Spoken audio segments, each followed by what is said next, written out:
Unfiltered, the official Sunderland AFC podcast.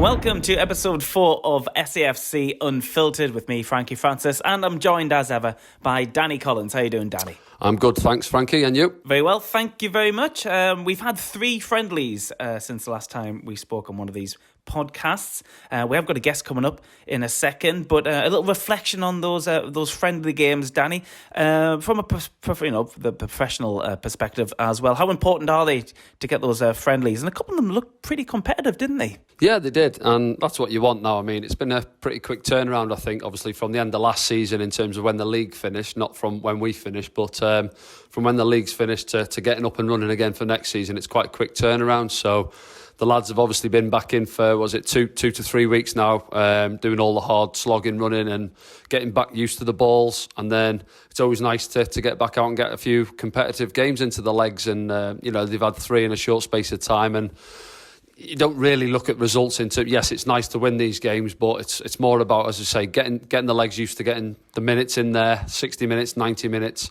preparing yourself ready for the start of the season. And, they've had a good build-up and get ready for next Saturday now. Yeah, and we're going to be speaking to another first-team player this afternoon on the podcast Unfiltered. I hope you all subscribe to this now, if you're not subscribed on all the platforms you're listening to the podcast on. But we are going to speak to Max Power, who's going into his 3rd season now at Sunderland. Are you a fan of Max Power? Do you like what you've seen of him over the last couple of seasons, Danny? Yeah, I think so. I think he's coming into his 3rd season. He will have probably expected us to be back into the Championship by now, in certainly one of those 2 seasons. It's not happened. I think he's into his last year of his contract now, coming into it. So he'll be feeling now that this is definitely the right time for not just for himself, for the club to, 3rd time lucky, if you like, in terms of getting out of this league. And he'll have been disappointed, certainly, with the playoff final a couple of years ago and just how last season finished. So there'll be something in there for him, I think, getting his teeth into it this season. He's obviously been captain in the team when Grant's not been available or out of the team. And, watching him on a Saturday, he does look the leader type. He gets about the lads when things aren't quite going to plan. And he looks like he's got that little narky side to him, shall we say, what you need, I think, as a leader, as a captain, to rile the lads when it's needed out there. Well, hopefully we can touch upon all those subjects as we speak to Sunderland player Max Power now. Right then, Max, how are you doing? You've just done pre-season, you've done all the friendlies now. We've came through a strange period of time due to COVID-19, but how are you feeling? What kind of shape are you in, and as we go into the season ahead? Yeah, good. Like I said, the last game was yesterday. It's been obviously a real strange sort of 6 months with everything that's gone on. It was just a weird feeling, like that 6 months seemed to go on forever, and then you're back in the dressing room. The last 2 games have been obviously back at the stadium. You're back in your kit and you're back in the tunnel. It just feels like a blur. In terms of fitness-wise, I think a lot of the lads have come back really probably the fittest they've ever been in their career, purely because there was nothing else to do, was there really, other than keep fit during lockdown. So in terms of general fitness, the lads are in really good shape. And like I said, yesterday was, we weren't quite firing yesterday. Pre-season friendlies can sort of, you'll know as well as anyone, Danny, there can be strange games at times. Like, you could turn up and beat someone 5-0 and everyone thinks, they're going to win the league, or you can turn up, lose a game, and it's disaster type thing. The only thing that matters, obviously, is lads will always say, as long as you come through injury free, get the fitness, show signs. Obviously, don't get me wrong, you do want the performance to be good as well, but until that first game of the season comes, they always have a different feel to than a proper game. So I'm not suggesting you are pulling out of challenges or anything like that, but is that at the back of your mind when you're playing in these friendlies? Just, pass the ball about, get some minutes in your legs, that kind of thing. Is that the primary thought there? Yeah, obviously, once you're playing, if there's a tackle to be won, you'll win it, but obviously without going over the top. I think there's always that sort of understanding between the two teams that you don't want it to be doing anything daft during a pre-season game, But to be fair, the last 2 games we've played have been pretty full on. We've played 2 physical sides in Carlisle and Harrogate, and to be honest, I think they've been good tests for us, especially physically. Harrogate were again an aggressive team yesterday, and sometimes that's good because that's obviously it's probably what we're going to come up against. I've played pre-season games where it's obviously when I was at Wigan we played you'd play Liverpool, Everton, and it'd be great in terms of a bit of experience, but you wouldn't see the ball. Do you know what I mean? And it could become a bit false to what you're going to face during a season. So I think the friendlies have been good in that respect. Certainly Harrogate yesterday, real physical fit side, so it was a good test. It took us a long time to break them down. We had some chances to score earlier. We weren't quite at our best again, and the sharpness is obviously still creeping back in for some lads as well. So, but all in all, it's been good. We've come through it. Picked up a few niggles yesterday, I think, for a few of the lads, but nothing too serious. So it's come around quick. Obviously, like I said, the whole game's next Saturday. So before you know it, we're back into things. And what's that training been like? What particular things have you been working on? I mean, Danny will have more of an insight to this as well. But do you work on new ideas, new systems, new drills before a season, or is it just a case of getting that fitness up? Danny, I don't know if you can relate to any of this. Yeah, no, obviously Max touching on it there. I was just thinking of the game yesterday, watching it, and the one on Josh Scowen, wasn't it? Second half, the Harrogate lad wasn't pulling out of that one, and it was a tasty 50-50, albeit pre-season. And I think he come off with a knock, did he? Did he feel that one? What happens there, Danny, is just precautionary stuff, lads. I think the manager, obviously with it being so close to the season now, there's... I think yesterday we were trying to get as much minutes into everyone's legs as possible, with it being the last sort of last friendly. So, but I think it was a good game again. Like I said, going back to the physical side of things, teams, especially in this division, and what we found over recent years, it's a huge occasion when everyone comes to the Stadium of Light. Especially if you look at Harrogate yesterday. Obviously this isn't any disrespect to them. They've just been promoted from the National League. So a trip to Stadium of Light, whenever you come out the tunnel, it is a wow stadium, isn't it? Lads lift a game to come and play there, don't they? As you say, a lot of these boys playing in the lower leagues perhaps won't get the chance to come and play at stadiums like the Stadium of Light, during their careers. And as you say there, they pull up at 1 o'clock on the bus on a Saturday afternoon, and I'll have a bit of this, isn't it? It sort of raises them and they fires them up to go out there. And especially, I've played there myself, and if you get off to a bad start, Max, in front of our fans in terms of 30,000 in League One. You get off to a bad start and it's not quite going, and the fans get on your back, and again that gives the opposition that little lift as well, doesn't it, when you're out there? So looking at the season ahead now, it's vital, and you'll know this along with the other boys, like it's vital that you start games well next season, get on the front foot early and set the pace of the game and the tone of the game, and get after teams early on. Well, we went through a really good spell, I thought, last season, Dan, when we put a run together. There was a spell where you get the first goal, it's like you've just said there, it works both ways. You go 1-0 down, it can become really tough really quick. But on the flip side, you get on that front foot and you get that first goal. It's everyone, like the stadium, the fans lift, players lift, everyone responds to it. And I think we went for a spell. We beat, I think it was the Lincoln at home. We were 3-0 up. Wickham at home, 3-0 up. It's not always going to work that way.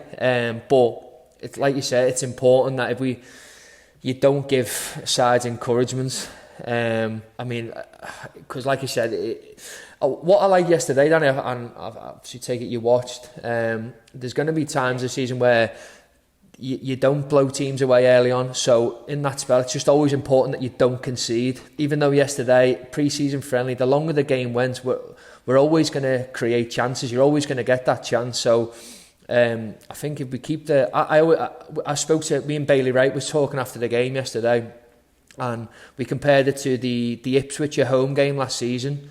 Close game, 0-0, and the later it went, I think Chris he scored the winner. And it just felt like that. The longer you stay in a game at any level, the longer it stays 0-0, you'll get that chance. And hopefully, there's nothing wrong with winning 1-0, Danny, is there? Do you know, Of course not. No, especially as a centre half, mate. I'll take 46 1-0s all day of the week. 100%, yeah. No, as you say, mate, I think you've got to bide your time whether you score the winner in the first minute or the 90th minute. And try and keep the fans on side. Yeah, it'd be great to go out there and blow teams away every week, wouldn't it, at home? And the expectation of Sunderland being in League One, it is there from the fans. But bide your time, as you can chalk out results sometimes. It could be a horrible, gritty 1-0 or a 2-1er, but just stay in there, really, isn't it? And just looking at yesterday there, Max, obviously you've had 2 pre-season games there now in an empty stadium alight, and that's how it's going to be for the first, well, depending how they're looking at letting fans back into the ground, maybe October they're saying. So it's a strange atmosphere, isn't it? Obviously you've been leading the lads out while Grant's obviously not been in the squads or not playing.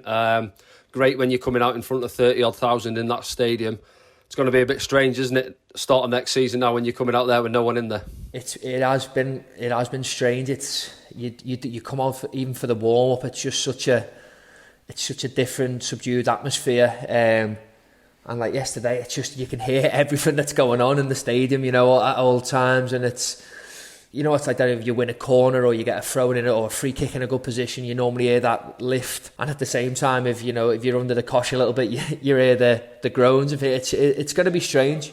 Hopefully, I don't know whether it was at the Chelsea-Brighton game yesterday. Did they really let a few fans in? I'm not sure. I might be wrong there. I think they did, didn't they? Yeah. I know they've started maybe trialling a few, and especially in the non-league, trialling a few, letting fans back in the stadium. So hopefully, as long as it's safe to do so, a lot of precautions are in place when we enter the stadium now. Obviously, temperature checks. It's daft because obviously we train with each other all week. We're wrestling on the pitch, and in the change room at the moment there's separated. In the dressing room, there's a space between each person. I suppose it's just while it's still obviously still ongoing, we've just got to sort of follow protocol and hopefully, like I said, it's going back to before when you get that early goal 1-0 and the place erupts. There's no, obviously you've played for the club loads of times, and it's no better place to be when you get in front and you're on the front foot. The game can be done and dusted in half an hour, and then you just manage the game then. So hopefully it won't be too long. Like I said, October, it's not too far away, is it? That's right, it's not too far away, and hopefully those fans will get in very soon. Max, before we get back into where we're at now, I want to quickly reflect on your time at Sunderland so far. You came in, you had a pretty wild start to your career at Sunderland, didn't you? You got those red cards early on when you first came. One was rescinded, wasn't it? And then you made your loan deal permanent. You had 2 trips to Wembley. Have you had time to reflect on your first season at Sunderland? It was pretty full on, wasn't it? Yeah. Do you know what? It's sometimes because everything's always 100 miles an hour. You don't normally get time to reflect, but I look back to that first season. I'd never had any red cards. I've never had any points on my driving licence. I've got 12 through speed. Not through reckless driving, but just like I said, I got 3 red cards. I've got 12 points on my licence. I've got 2 Wembley trips, 2 defeats. So yeah, when you look at it in that respect, it's been disappointing in terms of. When I left Wigan, I fully expected and look. I remember, we just got promoted back to the Championship with Wigan, and I'd be lying if I said I wanted to leave Wigan. I didn't, because I wanted to. Obviously, any footballer wants to play as high as they can. I was back in the Championship, and I thought, right, good age now to go and try and establish myself. When a club like of Sunderland's stature is interested, Danny, tell you, it turn anyone's head, regardless of what division the club's in. And then when I looked through the squad of players that were still at the club, I thought, having just played in the division the previous season, I fully expected us to go straight up. Obviously, it's not worked out that way. And then obviously the following season, who knows what would have happened, but the season cut short due to coronavirus. It's 2 years where it's not gone to plan. It's as plain and simple as that. And I think. I'm in the final year of my contract at Sunderland, and I wouldn't shy away from the fact and saying if we didn't get promoted during me time while I was here, I'd see it as a failure. So hopefully, third time lucky. It's been a bit of a whirlwind. It's the first time obviously I've lived away from home as well. That can be tough. I've got three kids, but. Take all that aside, I'm not complaining. I love her up here. My kids are all in school, settled up here. hopefully, if all goes to plan, I'd love us to get promoted and extend my stay. I'd love to be here as long as possible. I'm realistic to know I'd do better. I'd do well to top playing for a better club than Sunderland. I turned 27 last month, so I feel as if I'm coming into the so-called prime years, as it's said, and I'd love for us to go out and get promoted this season and obviously get the club moving back in that direction. It's been a tough 6 months because we didn't get our goal of getting promoted. Coronavirus kicked in, so it was another season in League One. The club's obviously had off-field issues going on as well, which it's no secret that at the moment it seems as if the club's up for sale. I'm not sure. As players, you don't tend to want to get involved in any of that, but it's pretty hard to ignore with so much coverage, and nowadays social media is huge part of the game. So you only have to pick your phone up and there's normally some sort of notification or some sort of headline. So obviously you're not oblivious to what's going on. So yeah, I've tailed a bit there, but yeah, other than that, it's been I do love her up here. Like I said, in terms of football, I've got that burning desire to just get promoted. That is the aim. That is the reason I come here, and unfortunately, so far, it's not been the case. Just touching on that there, Max. Obviously, you're saying, and I have the same thought process as yourself. You do know what's going on in and around with the boardroom and the owners and everything like that. But your main focus, as you say, is just trying to concentrate on doing the right things on the football pitch, isn't it? And this time, getting yourselves fit. As I said, the expectations on your shoulders to get the club back up to the Championship, and you just want to concentrate on the footballing side of things, don't you? Let whatever happens in the boardroom take care of itself, and then you do your jobs on the pitch. And with yourself there, you're saying you've just turned 27. Obviously, I've mentioned that you've been wearing the armband when Grant's obviously not been in the squads or playing. Do you see yourself now as that sort of leader type? The senior lads, obviously, Aidan's not involved at the minute. You've got Chris Maguire, who's probably a little bit older than yourself. Bailey's came back in, so we've got like a sort of senior spine to the squad, haven't we? And then you've got a lot of younger lads in the squad. So do you sort of see yourself as that father figure, if you like, or that experienced head in the changing room now at 27? It's scary, Dan, because I was chatting to Dan Neil, who's I'm looking at the moment, and that is someone who you can get excited about. And I was chatting to him yesterday, and you realise he's only 18, and we were speaking the other day, and you quickly do become old in football, Danny, don't you? Flies, doesn't it, mate? Career flies. I think I made my debut 9 years ago in this September, and I was like, wow, it starts dawning on you. I mean, Dan, you just sat through countless of them. You have PFA meetings every sort of start of each season, and each year it's like I think Richard Jobson or whoever comes in and talks about like doing other things, courses you can do and stuff after football. And for years you're like, what's he on about here? Do you know, like, just think football's going to last forever. All of a sudden you think it's going to go on forever, and it's probably been not so much even last year. As soon as I went past 25, I thought you start edging closer towards 30. You do start thinking, well, hang on a minute. It creeps up on you really quick. So it's important this year. Now I'm quite excited. I mean, I look through the squad, and I think at myself at a good age now. Bailey Wright's come back in at a good age. We've got a good mix and blend of sort of lads coming through. Lads at good ages who want to do well. And like you say, you've got Chris Maguire. You've got Grant, the older senior figures, good players, great around the place. So we have got that good blend. Griggy scored yesterday. He's still at, people forget, Will Grigg's still at a good age. He's, if we can get him firing. How do we get Will Grigg to fire, score more goals? Well, I think yesterday, touching on Dan Neil again, that goal Griggy scored yesterday is sort of trademark Will Grigg. His movement, people will turn up sometimes, and I think if you watch Will Grigg, he can look as if he's not sort of doing too much, and that's a bit unfair because anyone who properly understands the game, if you watch his movement, he's very clever. He's always on the shoulder, always looking to make runs in behind, and we've probably been guilty you know, of not maybe getting him, not creating them opportunities enough for him. Now, if you look at yesterday, the pass Dan Neil played, you know, even before that, he played another one shortly before that that just overran to the keeper. But the way to pass for Dan, you know, Griggy's, in my career, he's the best sort of first-time finisher I've played with.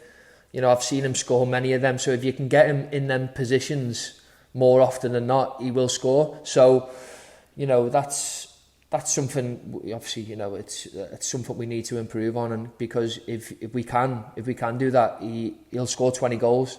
And Danny, you being centre half, you know, playing centre half, I feel as if it's a saying that's true. A team is normally only as good as its strikers. Now that's a bit of unless you're creating them opportunities, though, you know, you can't then just for like Griggy's not the type of player who's going to go and beat 4 players and stick one in the top corner. It's just not his game. But if you create them chances, he's a poacher type, isn't he, Max? Yeah. I was going to ask you that, mate. Yeah, someone's actually tweeted in, one of the fans has said, obviously you played with him the 2 seasons you won the league, didn't you, at Wigan, League One, and what has been the difference, have you noticed, really, between playing with him there and that? Is it the supply line? Because obviously I was at a lot of the games last season and he looked a bit dejected at times and he looked a bit isolated from the rest of the squad. You know, when balls are coming up to him, as you said there, it's perhaps not his game, is it, to be fighting a big 6'4" centre-half with the ball coming up to him round his neck. But he did look a bit low on confidence, and he's that poacher type who needs chances, needs balls coming into the box, doesn't he? I think again, that it was touching what I said earlier about not wanting to leave Wigan. I seen Griggy done an interview during lockdown that come out, and there was a bit of not controversial. He was just being honest, and at the time it was deadline day in January. That his family was settled, and all of a sudden you're in a car, you're on your way, and you make a split decision, and before you know it, you're at a new club, and it can take time, can't it? Now, he looks as if now, you know, people forget again as well. Footballers are only human, Dan, and he probably will admit that his confidence was low. Like, as a striker, if you're not scoring goals and that's what's expected of you, it creeps up you. And, you know, I think if you look at the clubs Griggy's played for, you know, he's played for Walsall, MK Dons, Brentford, Wigan. I think if you add all of their sort of attendances together, it probably adds up to what Sunderland get at home. So it's something different for Griggy as well, that pressure of playing for Sunderland as a striker. Danny, over the years, you know, you've had Kevin Phillips, Jermaine Defoe, all these lads who've, you know, are Premier League players, have done well. So I think being a striker for Sunderland does carry a certain weight. Again, obviously, with the price tag that come with Griggy at this level as well, I think all them things do accumulate and build pressure. But for me, this pre-season, he looks as if I'll not say he put weight on, but you always know, Danny, when someone looks a bit leaner and he looks sharp again, he looks his old self. He looks like he's got a spring back in his step. And that can only be good for us, you know, people I'd say would have written Griggy off, whereas now he looks like a new signing. So to go and sign a striker of Griggy, you'd have to spend a lot of money again in this window, and now if he's come back and looking the way he is, you know, yesterday he'll tell you, like, in the past 12 months, I wouldn't have fancied him on that chance. Whereas I've seen him back in training, hitting the net all the time in training. And yesterday, as soon as Dan played that pass, I was expecting the net to ripple, which is a good feeling going into the season. Does that mean that the gaffer's going to be looking at personnel changes in the starting 11 to accommodate for that, or maybe a different approach in formation? Is that something that's been spoke about, Max? Not that. Well, I'll leave that to the manager, Frank. It's one of them things where I think, you know, it's tough because, again, pre-season, you know, I look at, you know, take Charlie for instance. You know, sometimes Charlie takes a lot of criticism, a lot of flack. On that run we went on last season, I think the amount of work he put in sometimes goes unnoticed. He brought out the best in Lyndon Gooch and Chris Maguire. But again, you know, it's tough because strikers ultimately always get judged on goals. And I think sometimes, you know, I feel a bit sorry for Charlie because he can put a right shift in and then come off the pitch, he's not scored, but maybe Gucci scored, Chris Maguire scored, and from a team point of view, it's great because as long as you win the game, you move on. It's great for a midfielder and centre halves who are on the pitch. We're going on the pitch hoping to win the game, so we don't care who scores. But strikers always have that personal self. That's why the strikers, they're normally the most selfish on the pitch. They want to score. So hopefully, it'd be great to get all our front men firing. It's good to have competition. And like I say before, if Will Griggs come back and he looks as sharp as he has done, it's only going to benefit us this season. You mentioned Charlie White getting some stick as well and some flack. Max, I think you're responsible for a lot of it on social media. You seem to enjoy taking the mick out, particularly his hair. Does he take this all well? Is this okay? Yeah, no, me and Charlie, we got on really well. I don't think it's any secret now. He had a little trip to Turkey. What was it, last summer or the summer? I think it was last summer. I think the best way to describe it I've seen is his hairline is probably as good a comeback since Istanbul, Liverpool against AC Milan. I've seen that a few times. But no, do you know Charlie's a great lad, and he really cares about his football. He's desperate to do well. I think he knows he wants to score more goals. And again, it's for us. It's for us finding to get the best out of Charlie White and to get the best out of Will Grigg. We have to. Charlie's. If you look at Charlie's previous spells at other clubs, he thrives on balls into the box, quality balls for him to go and attack. Now Griggy's a completely different player. Griggy relies on sliding balls down the side of centre halves, first time finishes, getting across his man. So regardless of who's on the pitch, it's up to us as players to bring the best out of them lads. Yeah. So touching on that, Max, there, obviously without giving too much away, the gaffer seems to prefer the 3-4-3 or 3-4-3 you'd say is probably his preferred, with obviously Gucci and Chris Maguire either side of one of the strikers. Now, is he looking at perhaps working on different formations in training, and obviously if Will's looking sharp in training, and I know he does like a big man up there, so whether he goes with Charlie, do you think he might look at playing two at times, do you think, this season? Or yeah, I think with that formation we play, Danny, we play with sort of, say, two sort of like narrow number 10s off Charlie, where I think in different stages of games you could flip that and go two up front and just one number 10. I look back at the Coventry game away last season, and we did try that, and we said after the game, it just become a bit disjointed because we were on such a great run playing that formation at one point. We didn't. I'm not saying we didn't have a plan B, but when we did go to that, we hadn't done as much work as probably we wanted to. So there is time. I do think there is times this season, especially at home. I understand how a fan's mentality is. They like seeing two up top, balls in the box, and stuff like that. So I think different games then throw up different scenarios. So have to look at the opposition and see what they're about as well, don't you? Yeah, of course, yeah. So hopefully, we've worked on things already during pre-season for when that's the case. And even yesterday, we spoke after the game. I thought one of the main problems we had yesterday, probably first half, Danny, was when a team, Harrogate come and they sort of locked on all over the pitch, wanted to pressurise. They were a fit side, and I think we probably didn't stretch the game enough. There's nothing wrong with you played centre half, then there's nothing worse when you're running back towards your own goal. It's not saying we're going to launch it, but it's a clever ball down the side to stretch the pitch.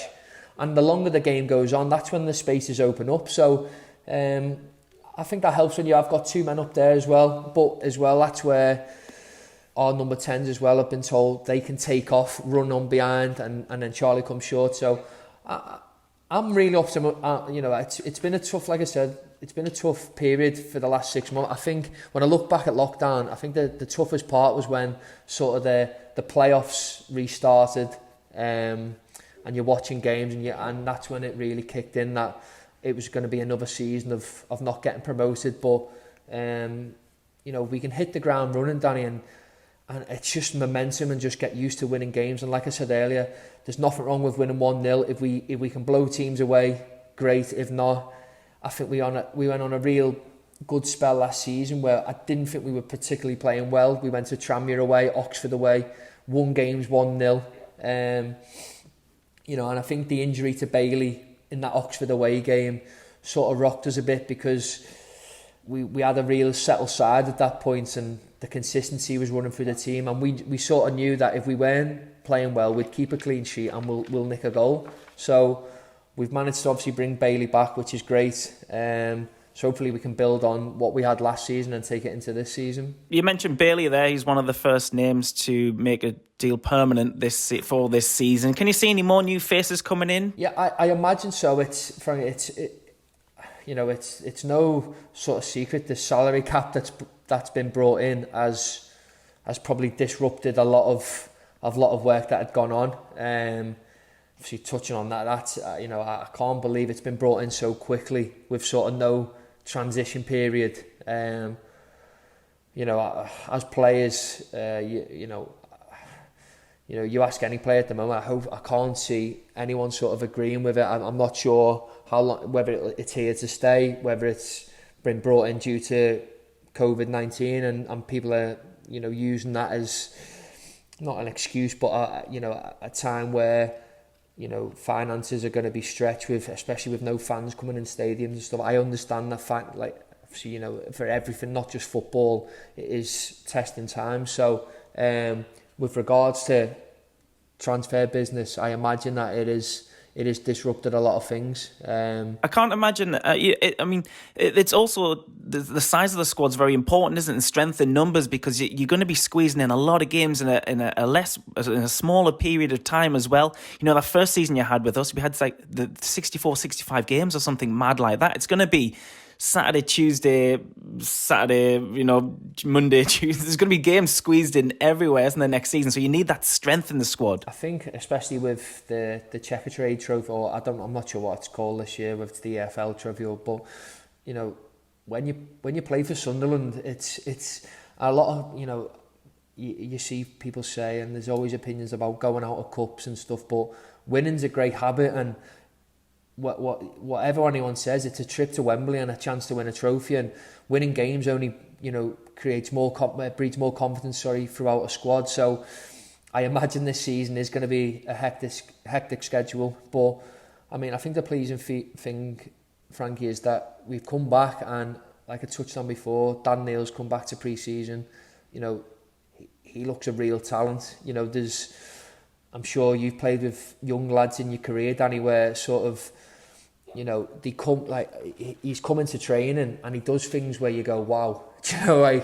It's every now and again you see sort of talented players where you think they really catch the eye. And he's been training really well. He's a really nice lad. And then the other night against Carlisle, obviously I played an hour, he come on for the last half an hour, and there was times in that, when I come out to watch and I seen things where you go, oof, it makes you sort of and then again yesterday he comes on, it just looks so easy for him, for 18-year-old, come on, lovely slide pass for Griggy, sets up a goal. So, and again, not just Dan, Jack Diamond's come back, he's a real talent.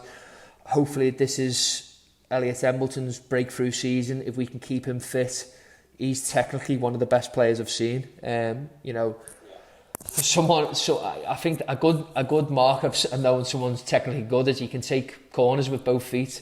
Yeah, well, I played with him, Max, down at Grimsby a couple of seasons ago. He was on loan for the season, wasn't he? And I remember saying to him, I said to him in training, what's your best foot? And he goes, I don't really know. As you say, he'll go and take a corner from the right with his right foot and then go across the other side, and technically very good in and around the box, and he in the number 10 for me is probably his best position.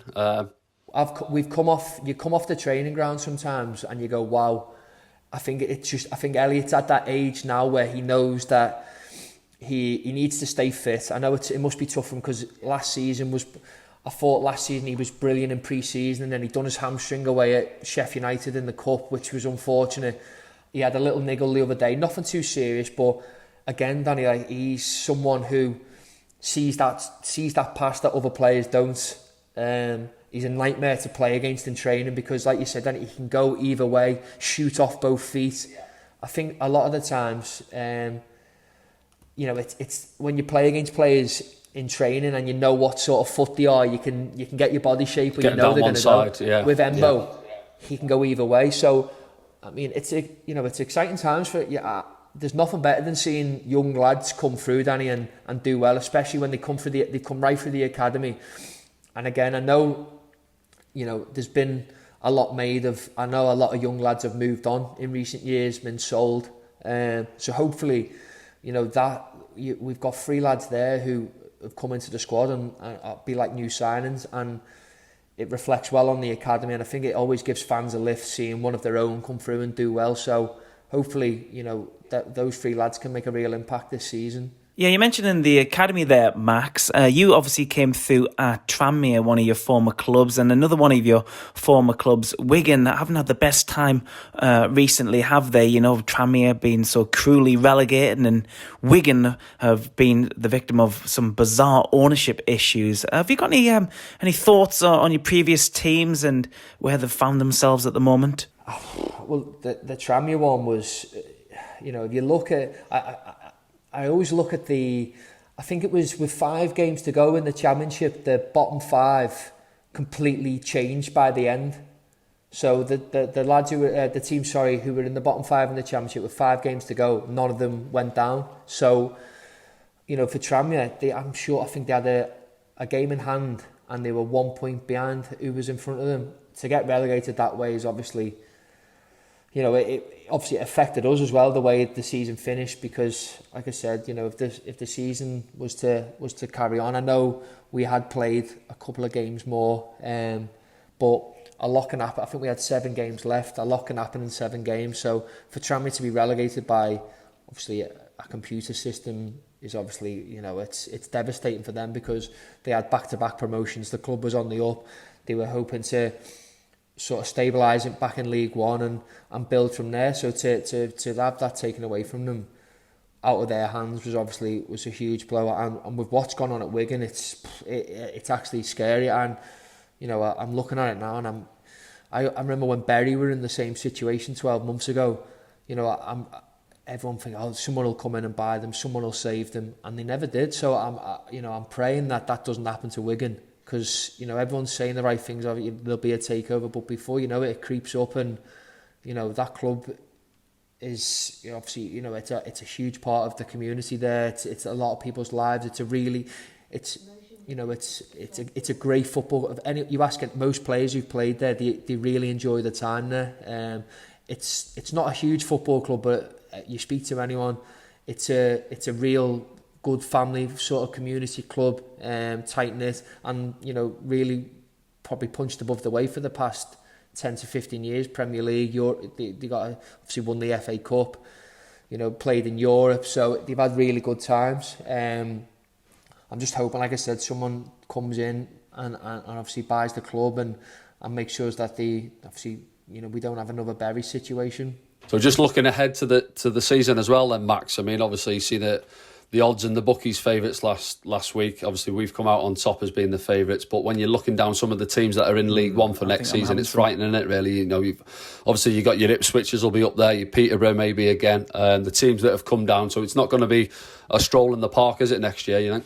No, I think if you look on paper, then it's probably the strongest it's been in terms of stature of football clubs for a long time. There's some huge football clubs and even you go through the big names, and then after that you've got Fleetwood who are going to be competitive again. Oxford, there's some good sides. There'll be Peterborough. There's a lot of teams who really fancy the chances this year. I think playing for Sunderland, Danny, it's you're always going to have that pressure and that expectation. It's up to us as players to deal with that, and I think we've just, for me, Danny, especially after having that 6 months stuck at home, and you see, you start missing football. A lot of the time, you end up, lads put too much pressure on themselves, and it affects the performance. When really it's just go out, try and enjoy yourself, and embrace the pressure. You're playing for a huge football club, unbelievable stadium, unbelievable facilities, and a lot's always made about Sunderland. It's a tough club to play for. The fans can tell. For me, it's that's any football club. I played for Tranmere where there's 5,000 fans, and if it's not going well, they get on your back. It's just football. But one thing you know is, and you can tell, the fans at Sunderland, they're desperate to get behind you. So if you give them something to shout about, if you play on the front foot, the fans respond to that. So for me, you know, I see it as a privilege. I understand, you know, I live in the area. I understand how much the football club means to the fans, and it must be tough. You know, you're in the Premier League for so many years, you have so many good times, and then you find yourself in League One. You know, for us as players, it probably is, in terms of, you know, it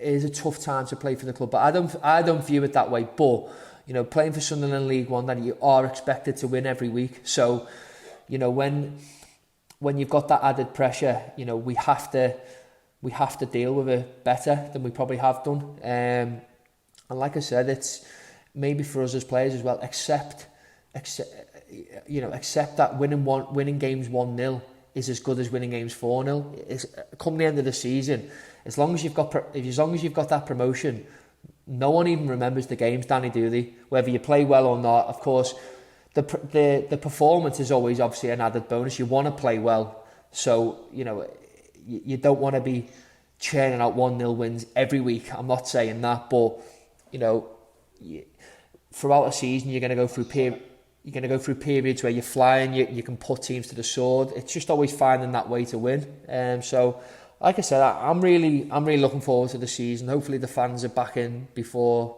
long, and we can hit the ground running.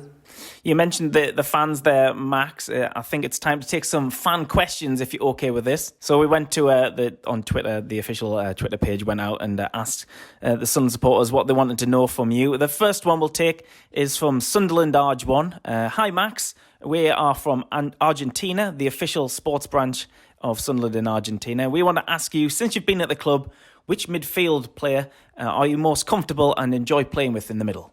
It's one of them where, you know, each sort of midfielder's got different qualities. You know, I really enjoy playing with Cats. But, you know, I used to laugh and joke with him when I had this perception of Cats being a holding midfielder. The times I played with Cats last season, the amount of times he'd just take off and the season before, he'd take off and run in the box. He converted himself from a sitting midfielder to, I think he scored 7 or 8 goals that season.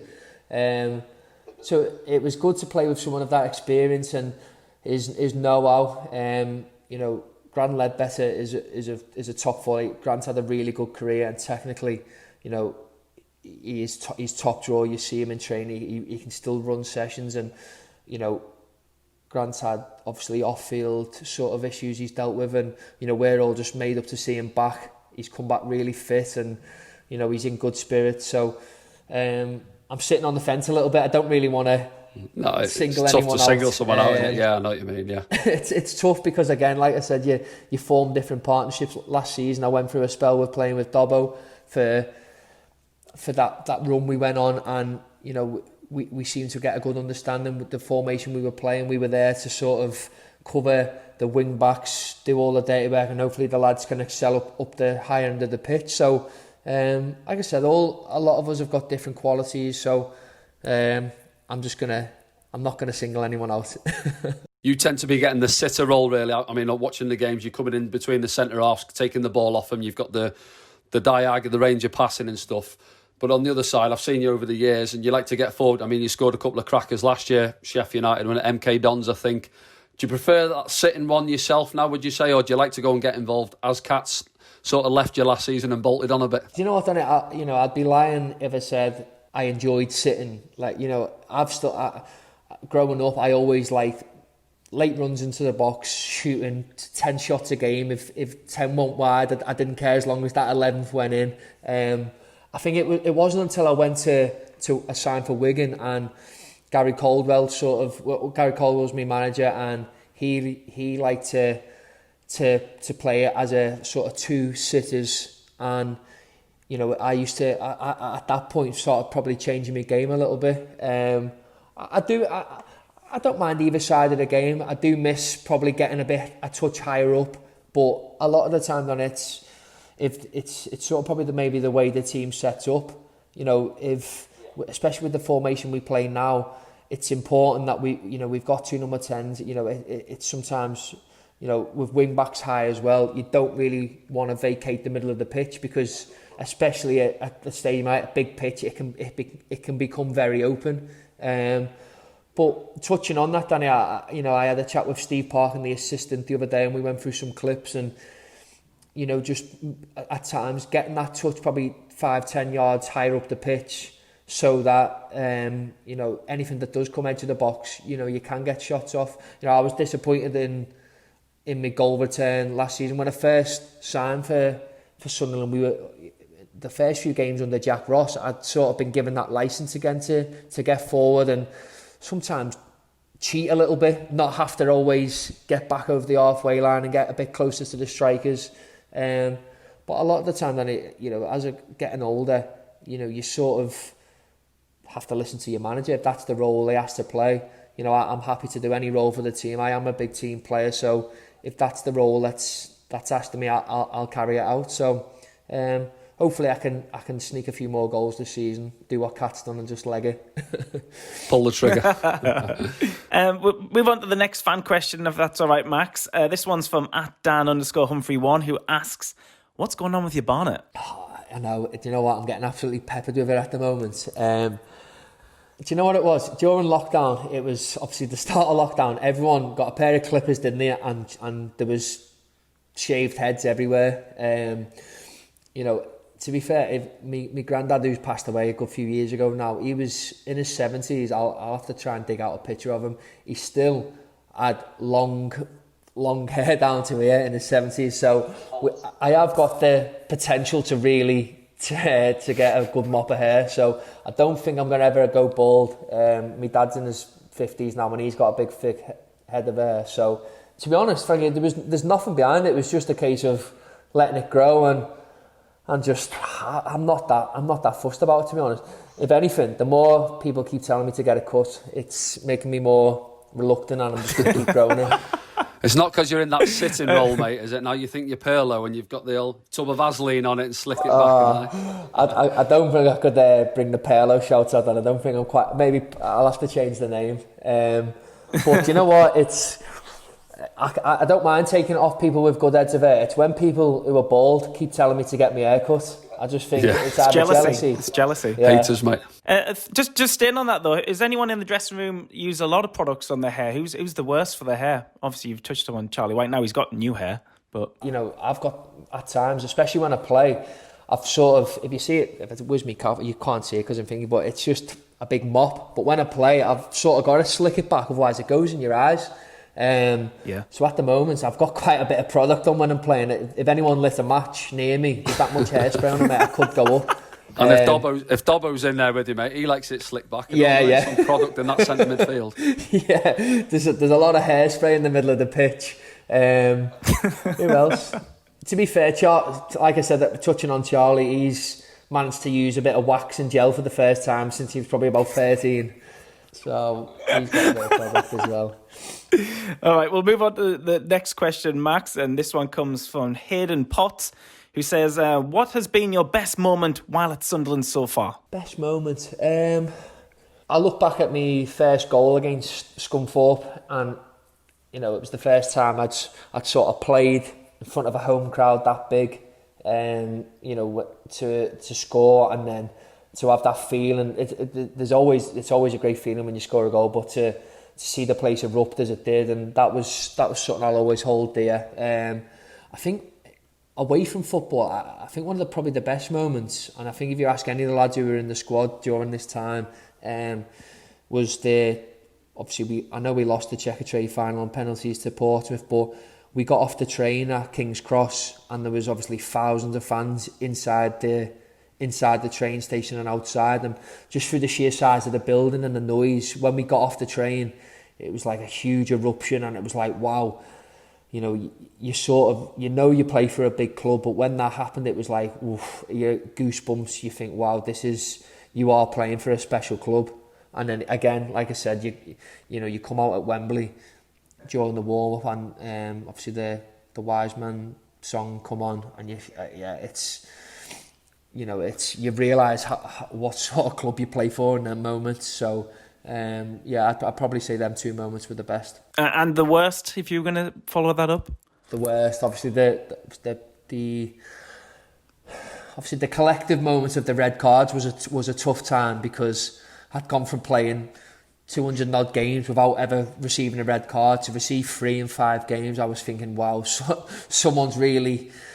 So have I upset someone here? You know what I mean? You're looking at that bad luck. But obviously, the penalty defeat to Portsmouth was a blow, and then, you know, the playoff final, I've not really ever sort of spoke to anyone about it, or I've tried to sort of lock it away. It was actually on during lockdown, a replay of the game, and I've never watched it back because,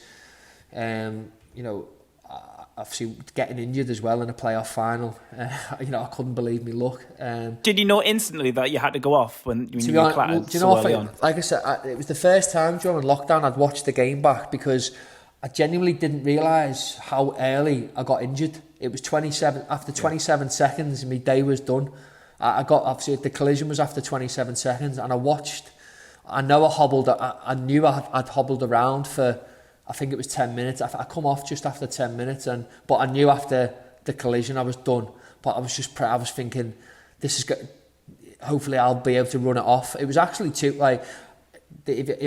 after watching the collision back, I sort of got diagnosed with, not diagnosed, but the club doctor and the physios thought I was concussed as well. Because, you know, the collision was a whack to the head, and it was just the way I fell on my ankle. Obviously I'd done my ligaments really bad, so it was just a bit of a blur. I just remember running around for 10 minutes praying that the ankle was going to ease off, and it never. It was just getting worse. There was one pass, I think I tried to play a pass, and it was like it was so painful and sickening. I think at that point, watching it back, I just sat down and I just thought, everything was flooding back during that lockdown. Watching it, I thought, that this season I'd been through so much in terms of like the red cards, and then trying to get back to good form. I had a dip in form, come back. I felt as if I'd finished the season strongly, got back in the side. I fancied us in the playoffs, and then to get injured in the final and not even be able to have an impact on the game, and then to sit there and lose it with the last kick of the game, it was just one blow after another. So I'd say, that was a tough day. You were, I think you were replaced by Lewis Morgan, weren't you, when you came off? He was recently spoke on a podcast about that incident and said his head really wasn't in it. He didn't really want to come on. He wasn't he wasn't very kind, in fact, about his time at Sunderland. How do you feel about that? Do you know what, Frankie? It's again, going back nowadays, it's social media plays such a big part in football, and I think while you're playing, for me personally, I think it's, I don't know what you feel on this, Danny. I think while you're playing, it's I sort of not you sort of think the good players just go under the radar, just go about the business, train, play.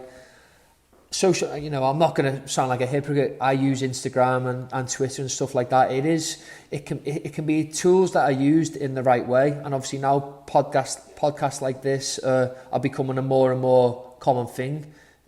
For me, I think while you're playing, I didn't understand why Morgie come out and said some of the things he did. For me, to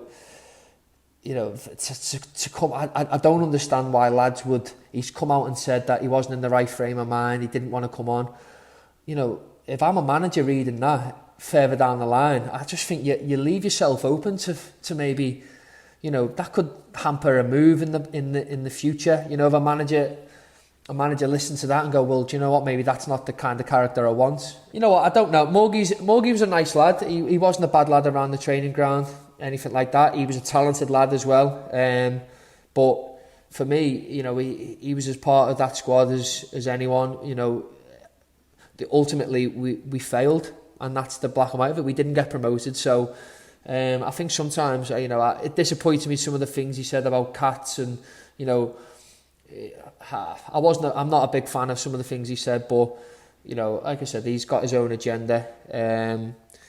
You know, again, he's bringing stuff up that maybe, you know, he probably shouldn't, but people will have their views on that. Maybe because he's, you know, he's gone over to America, you know, it can be sort of out of sight, out of mind type of thing. But I imagine at some point in his career, he's still young enough to come back and play in obviously England, maybe Scotland. So, yeah, I'm not a big fan of some of the things he said, but each to their own. Probably just a bit him, naive, I think, wasn't he? You know, he's probably got on there not knowing what questions are going to get fired at him, and it's sort of coming out before he's thinking about it. Really, he's probably come off after he's done the episode and probably thought, maybe I shouldn't have said one or two of those things. Well, but I just personally, Dan, I felt it was a bit disrespectful. I mean, you're commenting on Lee Cattermole, who's had 10 years in the Premier League. Yes. You know, and you're making comments about things. I know he did say he was a clever player and stuff, and I get it was a bit of, you know, the lad who was taking the podcast was trying to goad things out of him. You know, you know, he said a few things about Luke O'Nien reading. You know, I just didn't understand it. While he was at the club, he was good mates with Luke. You know, they spent a lot of time together. So I don't know. You know, like I said, Danny, each to their own. Like I say, it's not my cup of tea. And I wasn't, like I said again, you know, I wasn't too happy with some of the things he said. I just thought it was a bit disrespectful. But again, like you said, I'm a bit naive, and you know, maybe after it, probably thought maybe I shouldn't have said that. Final one from the fans now, Max, if that's all right. It's from Hazza M 2002, who says, "Which was your favourite goal out? The one you scored against Sheffield United and MK Dons?" I'd say MK Dons because, you know, again, going back to what I said before against Scunthorpe, you know, when you score at the Stadium of Light and it erupts, it is such a great feeling as well, because, you know, I'm a passionate lad. I like to play sort of on the edge, and, you know, I understand how much it means to the fans as well, regardless of what division this club's in. You know, there's no better feeling than winning games, and yeah, I'd say the MK Dons are home. Got a couple here, Frank. I'll just knock them up. A few friendly ones that I'd clocked on. Obviously, I'm not on Twitter, but I'd seen one or two. Initiation song choice, Max. What's your song? Your go-to song if you're up on the chair? When I signed for Wigan, I sang Bob Marley. Three Little Birds I sang. Did you? Yeah. But then when I signed for Sunderland, what did I sing? I think I did, yeah. I sang Elton John, I'm Still Standing. At the time, for some reason, I'd had his album on my phone, and I think I'd actually seen him. I'd been to Vegas that summer. I had a really good tour. We got promoted with Wigan, so I had 4 days there with the lads celebrating promotion, and then me missus flew out. So, because I'd like to... I don't know if you've been to Vegas, and I wanted to do the other side of it as well, sort of like restaurants, a few shows and stuff. And Elton John was on at the time, so he was quite fresh in the mind at the time. So yeah, I sang I'm Still Standing at Sunderland. You like your music, don't you, Max? Yeah, I do you like often music, put on yeah. what you're listening to on Instagram and stuff like that. And sometimes I've followed that to try and get your player's choice when I do the match day playlist inside the stadium. What are you listening to at the moment, or what do you go back to? What do you always listen to? Any At the particular moment, bands? I don't know. Do you know the lad Jamie Webster is called Scouser? Max, I interviewed him this week for my radio programme, Top Lad. Did you? Yeah. Oh, brilliant. Well, obviously he's just released his album, hasn't he? I actually put one of his songs on before the game yesterday, and it went down quite well. So at the moment I'm listening to Jamie Webster. Obviously, being a Liverpool fan, you know, I think he's been obviously a big, you know, part of the last 2 years. Obviously, he's been in all the fan parks singing the Liverpool songs, and he's just released his first album. So I think it's always nice to see, you know, someone making the way as well, regardless of what industry they're in. I hope he does well, and like I said, that's on in the car at the moment. Yeah, and there was also a period of time as well when, was it you and Katz had that Anne Lee 2 times track as well? You would often blast that. What was behind the story of that track? Was it because he scored those couple of goals? Do you know what? He scored at, it was Wimbledon away, wasn't it? I'd just signed. Yeah. And funny enough, I don't know why he had a car at the ground. Katz was one of them. He probably had something planned back home, a night out or something, so he didn't get back on the coach after the game. But I jumped in the car with him on the way home, and we were just having a bit of crack in the car, and obviously he'd scored 2, and that song come on, and do you know what? It was a bit surreal, because obviously for me, I'd watched Cats on the TV for years, and you know, it was obviously I'd signed for Sunderland, and we got on really well straight away, and like I said, that was all it was. It was a car journey home. That tune was on. He liked it. So and we were both, obviously, we were on a high because we'd won. So yeah, that was it. And then it just sort of stuck. So. Well, any songs you want on the matchday playlist, let me know, Max. Yeah, I'll sort it out for you. Another one for you, Max. Obviously, you've just touched on you're a Liverpool fan, so I probably know the answer to this one. But who's your football idol when you were growing up? You know, it's obviously I'll always say Stevie G. I'm sure you played against him, Dan, and come up against him. I just think, for me, you know, there's always debates about Gerrard, Lampard, Scholes, and my always biggest argument for Gerrard would be that he was probably in, you know, weaker sides than them lads played in. I mean, I'm sure you've come up. For me, I just thought he could do everything. Yeah. Like he could tackle, passing range, goals. I just thought for years sort of when you talk about playing for a club of Sunderland size, Danny, as well, he sort of carried that weight of a City for his whole career, and obviously to deal with that as well. He's out on his own for me. I mean, I agree, mate. Yeah, I think you know, I'm neutral on it. I sort of support Liverpool, but yeah, I've played against your Lampards, Gerrard, Scholes could zing the ball everywhere and that. But I think, as you say, Stevie seemed to have that knack of being able to pick Liverpool up from nothing, didn't he, and carry him and win a game on his own in a way. And he had all the tools and everything. And for me, he's the best centre mid that's played in the Premier League. Yeah, I think as well. I seen something the other day. There was a debate going on about Gerrard, Scholes, and again, I think sometimes, obviously, people will always mention the Premier League and not winning it. But if you look at actual Gerrard's sort of like personal accolades, he was named in European teams every year. You know, I think his personal stuff compared to Lampard. This is me sticking the knife in Lampard and Scholes a little bit, but I think Gerrard had a lot more personal accolades than them two. So that's my argument anyway. Yeah, no. Who would you say the best player you've ever played against was, Max? Well, I played against Gerrard in a pre-season friendly, but he didn't get out of first gear, and I was at Tranmere at the time. I was only like 17, so I was just probably. I'd like to actually look that back. I'm sure I probably just stared at him for 45 minutes. Just watching him, yeah. Best player playing. Best player playing. So I go back to another pre-season friendly. I managed to play against Coutinho, and he was just like, wow, you know, so clever. Yeah. I think one which is like, again, Danny, this would probably be someone you've played against over the years. When I was 18 at Tranmere, we played Stoke in a cup game, and Stephen Ireland played in the number 10 role. And honestly, I was like, just fresh on the scene, just played, and I was like, right, buzzing to play against a Premier League side, and I couldn't believe how good he was. He was, and you hear stories over the years, people speak about Stephen Ireland and say how good he was. He was so clever, and like, I always remember one example. I thought, I'm marking him here, and I looked, and in that split second, he'd gone, and I was like, he just picked up loads of great positions. Yeah. Did you play with him, Danny, at Stoke? No, he was after my time at Stoke. I played against him when he was at Man City, I think, under Mark Hughes. He might have been there. But as you say, he got into that team when they were sort of Robinhos and all them were coming into the team, I think, at City. And as you said, I don't think he's perhaps gone on to have the career he should have done, because he must have certainly had something about him, as you said, getting into that City team, and never really kicked on, did he, to go and do it. But yeah, as you've mentioned it, and I've spoke to other lads, and they all say, you know, even in training sessions, of what a good talented player he was. Like, so it's just, I just thought that was one that just sort of, it's easy to, obviously, playing against in the cup games. Obviously, when we were at obviously Wigan, we knocked Man City out of the FA Cup. Griggy scored that night as well, so that was a great night. And that was, again, a story about Paul Cook. It was funny, he'd come in, and obviously before games he'd write the team up, and you know, he had his sort of back to the room, and you could see him he was writing the names up. And when he moved out the way, we expected, it doesn't matter what team City put out, but we expected a so-called weakened side, but they'd come full strength.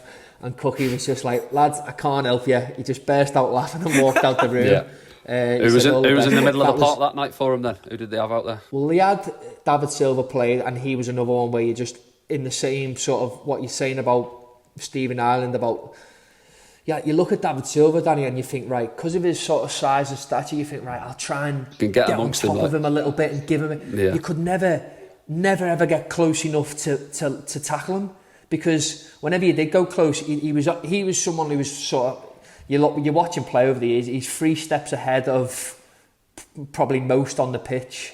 Yeah. And then De Bruyne actually come on that night. He come on as a second half sub, and that was like a oof. He come on, he whipped the ball in with his right foot 1 minute, and then he was on the other side and he whipped the ball in with his left foot, and you were like, Jesus, this he can play. So the players I mentioned there were top draw. And I was going to say De Bruyne. Just think, obviously, De Bruyne now he's getting right up there, isn't he? He's different class with his ability on the ball. Yeah, I think he's.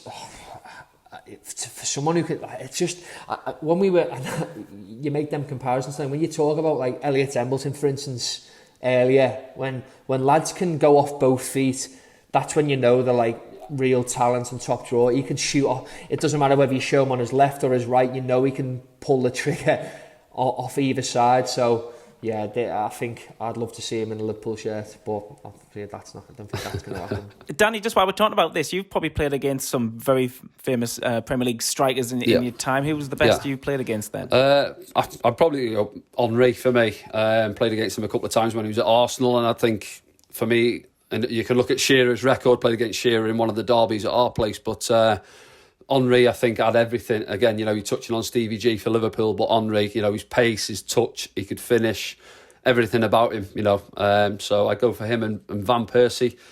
More often than not, seem to get the better of us in the Premier League when he was at Arsenal as well. So I'd go for one of them two, to be fair. And Ronaldo, a couple of times at Ronaldo at Old Trafford, had a couple of encounters against him. But no, I'd go for Henry as a striker. And just on Henry as well, have any of you seen that Anelka documentary on Netflix? I've recently watched that. Yeah, because Anelka, you don't realise how much. You do. Obviously, he was a top player, but when you look back, I didn't realise what had gone on when he was at PSG. So I didn't realise how young he'd broke on the scene. Because obviously, I remember being a Liverpool fan, I remember watching Anelka obviously had that spell at Liverpool, and he'd done really well. And it was interesting to see during that documentary saying that he'd have loved to have stayed at Liverpool, but for one reason or obviously I think it was Gerard Houllier, wasn't it? Gerard Houllier, yeah. Didn't pursue it, which was obviously. He seems a bit of a maverick, doesn't he? If he's not happy, he could. If he doesn't get his own way, type thing, you can say he stuck to his morals and his beliefs, didn't he? Yeah, absolutely. He scored a good goal for Chelsea against us. I think Danny might have been in that side actually. Funny you said that. Mate, yeah, I remember that. When I was watching that the other day, I could see Grant in the background. We were chatting about that the other day. He said, and Grant, he said. Anelka was top draw. Like you realise when you obviously come up against them lads how obviously good the players they are. Yeah, absolutely. Right, I'm conscious of time here, lads. So we're going to do Danny's quiz now because during lockdown, Danny Collins has been a bit of a whiz on the lockdown quizzes with his family and friends and stuff like that. And he's got about 5 questions prepared for you now, Max. During the course of the season on Unfiltered, we're going to try and find out who's the brains in the squad and who maybe isn't the brains in the squad. Are you ready for this, Max? Yeah, I've got. Don't worry, I've not got Google set up here. Trying to get the questions, get the answers. Right, no cheating. Yeah. No cheating. Go on then, Danny. So obviously, we fired it at Chrissy Maguire a couple of weeks ago. Bit sluggish out the blocks, Chrissy. 2 out of 5, so lowish bar to work with first up. But we'll see how you go, mate. So I feel very nervous now because knowing Chrissy, if I can't beat him in a quiz, there's something wrong. So I'm actually quite nervous. Okay, now. mate. Right, you ready? Question number 1. How many different scoring zones are there on a standard dartboard? 4. What was is that right? Bullseye, green, black. Oh no. 5. No, it's actual zones where the darts can land. How many scoring zones are the different areas? Oh, sorry, I thought you meant, whether you landed in the bullseye, the green bit, the black bit. Oh, darts, jeez. 1 to 20, isn't it? Plus the green, plus the 22. Oh no, I'm miles off. Here. I'm not had a good start, yeah. What you gone for there, mate? What's your number you give me? So, right, scoring zone. So, is this where the dart can actually land? Yes, in between all the wire on the board. How many different scoring areas or zones are there on a dartboard? I have to put a time limit on these, Danny. He's got steam coming out of his ears here, look. Come on, we need a number. 82. 82 is correct, yeah. 20. Well done. Do you know what? It was just, I didn't understand the question at first, so you've got to give me that one. I'll let you off for that one, mate, yeah. 82 correct, yeah. Right, number 2. Which chocolate bar's logo features a bear stood in front of the Matterhorn mountain? I'm struggling here as well. I'm playing along. And obviously play along at home if everyone's listening, or maybe in the car, on your run. I've got no idea. I'm trying to think what the Matterhorn mountain is. I don't even know what it is. I can't picture it. It's a snake, not a snake. It's not like...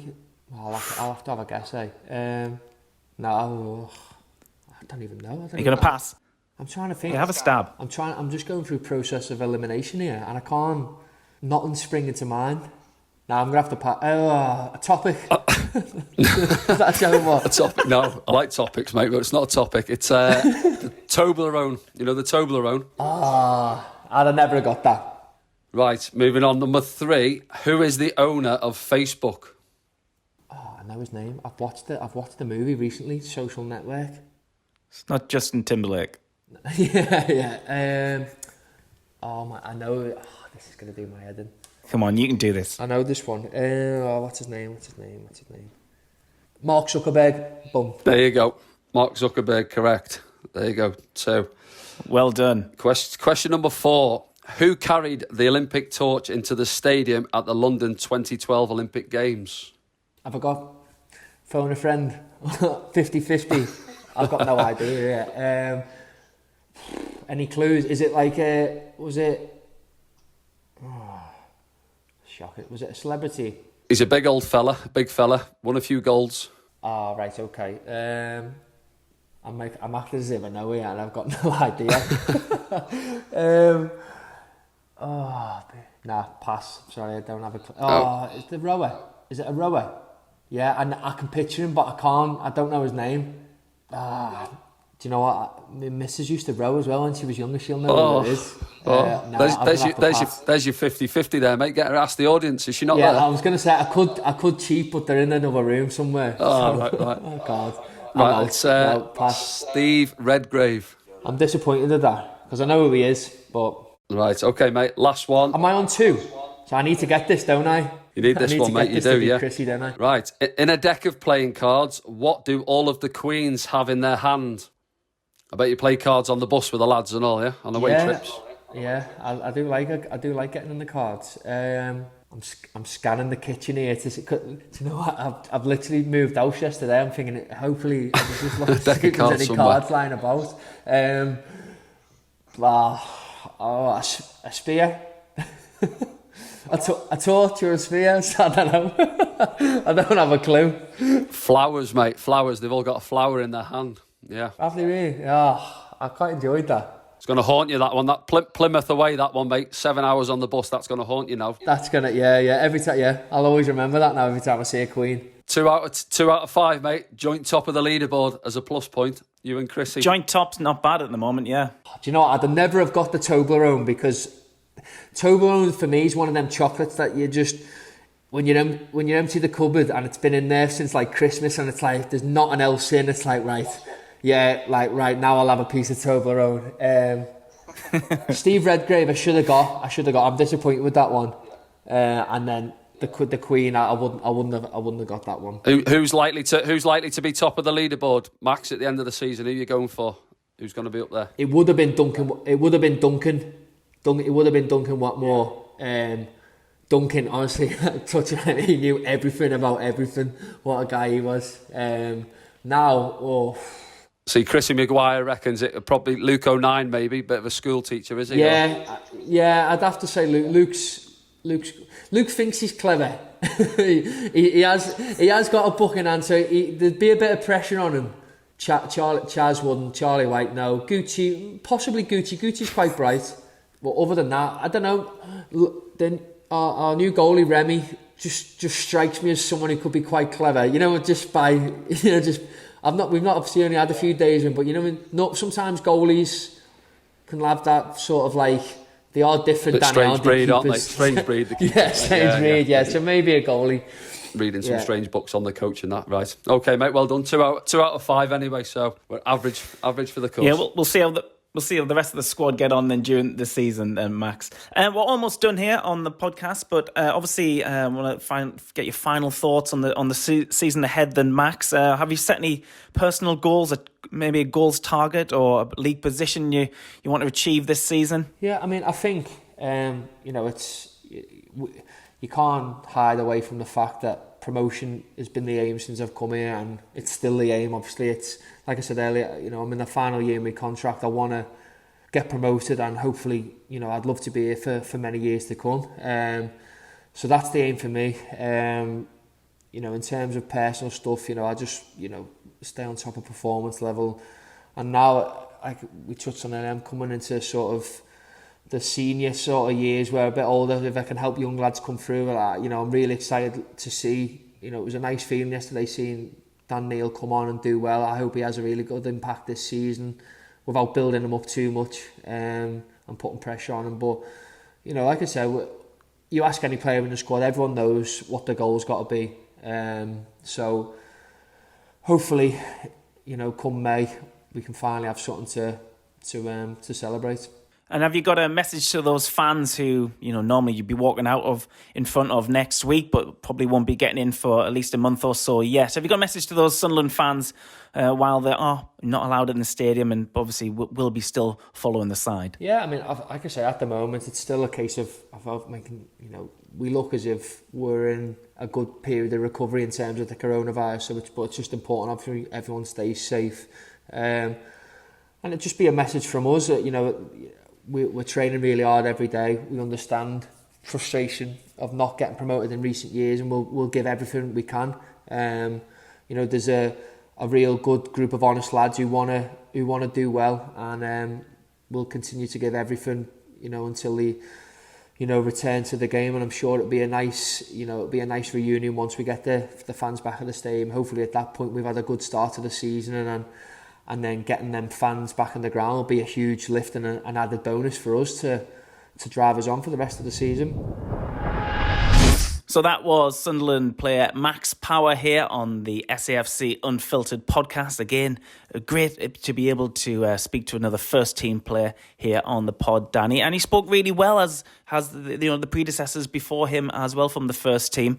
And he's very hungry to get promoted, as was Chris Maguire and Bailey Wright we spoke to on other episodes. But he was very honest, wasn't he, about that first season and where he is now from where he was then, wasn't he? Yeah, he was, and as we touched on before he came on with us, he knows now. He's been here long enough. He said there he's living in the area. He knows what it means to the fans to play for this club and to certainly try and get us back up into the Championship and go from there. So I thought he spoke well throughout. He was honest, as you say, and he's looking forward to getting going again next season. You can see that, and he's obviously disappointed with how last season finished off, and he seems raring to go along with the other boys, and hopefully they can get a good start and get out the blocks. It's a nice sort of build-up game again next week. It's not the be-all and end-all against Hull next week, but it's another sort of step. You want to be winning these games and to go from there and build up ready for the Bristol Rovers game the following weekend. Yeah, and he got a 2 out of 5 on your quiz. So that the two people we've taken it out on already, not very convincing. Yeah. In the general knowledge, Danny. Are your questions too hard for them, maybe? Or I think you've got to keep it at the same bar, don't you? I think so. I don't think they are too hard, to be honest, Frank. Again, it's a quiz. Yeah. If they're only easy when you know the answers, I suppose. And it's not been the case. Out the pair of them, 4 out of 10 so far. So. I'll have to look at the questions and see what we're firing across, but it's interesting. He was a bit annoyed there with the old Steve Redgrave one. You could see that, but we'll go from there. We'll see who we get up next, and then see if they get 3 at least. We've got some good fans questions as well, so we would like to encourage you to constantly get in touch with us on social media as well. Tell us who you would like to hear from on the next podcast, and keep those questions coming in as well. We're not sure who we're going to get on the next podcast, Danny, but maybe we can do some kind of preview to the season, speak to some familiar voices around the club, and look ahead to the first proper game is against Hull, but the first proper game isn't until a few days after that as well. So hopefully you'll hear from us before then. Danny, are you busy doing anything in the football world before then yourself? Are you busy doing anything up here in the North East? I'm not sure off the top of my head, Frankie. I'll have to have a look at the diary this week and see what's happening. Maybe a bit of total sport, I'm not sure, but just looking forward to it, as you say, getting well, certainly not back to the stadium, but looking at the competitive games and seeing how the lads go, and we'll get behind them, and hopefully, as we say, we can hit the ground running and get off to a good start. And just what you touched on there, to the fans, keep the questions coming in. Good mixed bag, I thought, this week, what we got for Max, and no, it's been good. I think the feedback's been pretty good so far from the fans, and we look forward to the next episode. It'd be good if we could sneak in for that whole game, for media purposes only. You know what I mean? Yeah, we can. I'm sure we could get in there, couldn't we? And it'd be nice to see pitch side and see what's going on rather than watching on the telly. So we'll see, Frank, won't we? We'll try our luck. Yes, we can only try our luck. Yeah. Anyway, right, we'll let you go then. Thanks very much for listening, everyone. We'll see you next time. Thank you. Cheers.